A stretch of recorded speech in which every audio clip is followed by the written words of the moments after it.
students, my name is Saurabh and I'm again back with a new topic, renewable and non-renewable resources.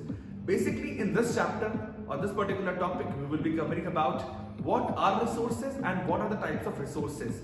So before starting this, we need to understand what are the natural resources. So basically as the term says natural resources, you can see that natural resources are the resources which are occurring from the nature directly.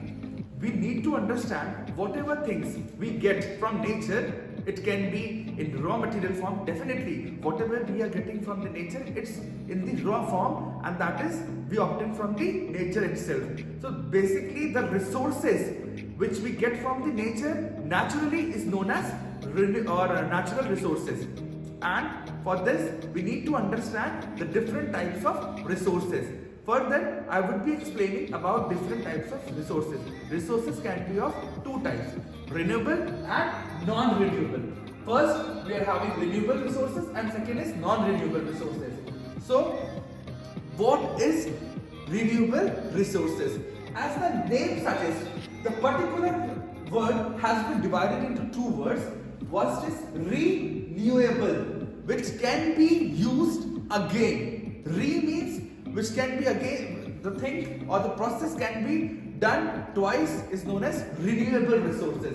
So basically like sunlight, water, electricity, definitely these are the things which can be used again and again. Like sunlight, if we talk about sunlight, whatever the sunlight, the rays are coming, we can use number of times. It will be never extinct, because we need to understand some of the resources which never gets exhausted. For example, water, how many times we use the water, it will be converted again, it will be purified, it will be going under certain changes, and we can use that particular water again. Next, you can see there is a picture of windmill and there is a picture of solar energy.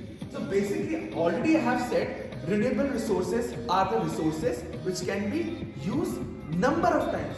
Here we know that to run a windmill, what we use? We are using, or we need wind to run this particular mill, due to which the mill is running with the help of the wheels. They will be running and electricity will be generating. Then we will be talking about hydro energy.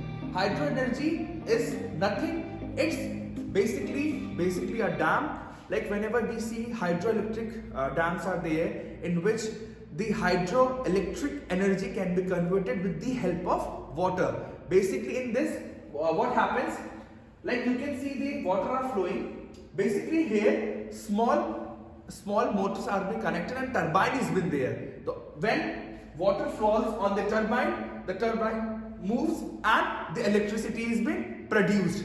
So this is the agenda of dam. So this come under the renewable resources. Now we have the next topic can be geothermal energy. Most of the time we have heard about a topic, that is greenhouse effect. What is greenhouse effect? Basically greenhouse effect is nothing. It is the effect which has been observed by some of the factors, that is emission of UV rays and CFC. UV means ultraviolet rays and CFC means chlorofluorocarbon gas, which due to which the emission occurs and the harmful gases are being emitted in the environment, due to which global warming is occurred. So that is all about greenhouse effect. So to avoid this, we are making greenhouse rooms in which we are doing plantation. We are providing a separate method to grow the plants. So this is all about greenhouse effect. Basically, you can see wood, crops. Basically, it's the types of biomass. What is biomass?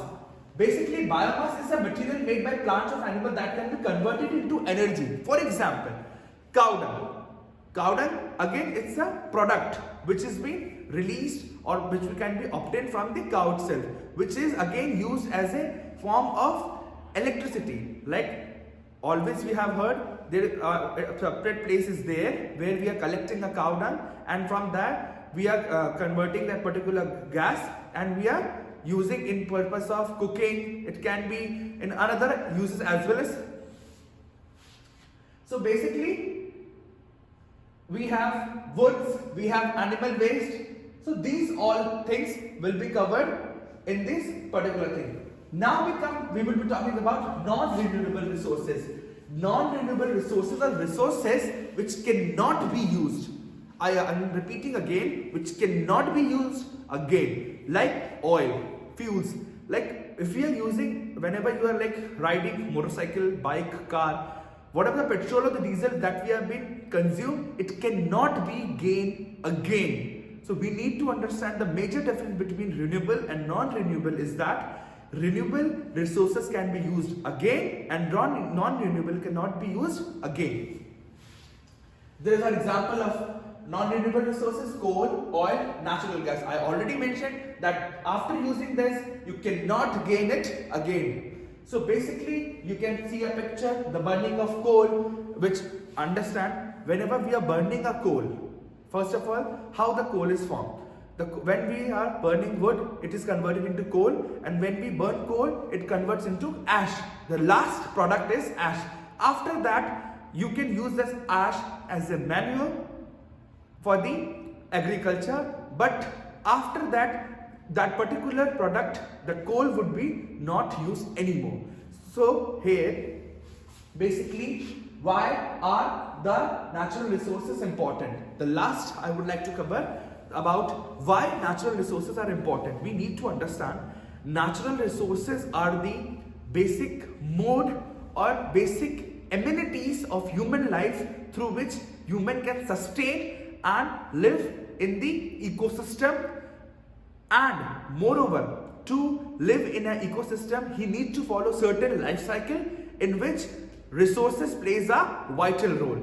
So that is all about the particular topic, and I would be coming again with a new topic in the next video. Thank you so much. Have a good day.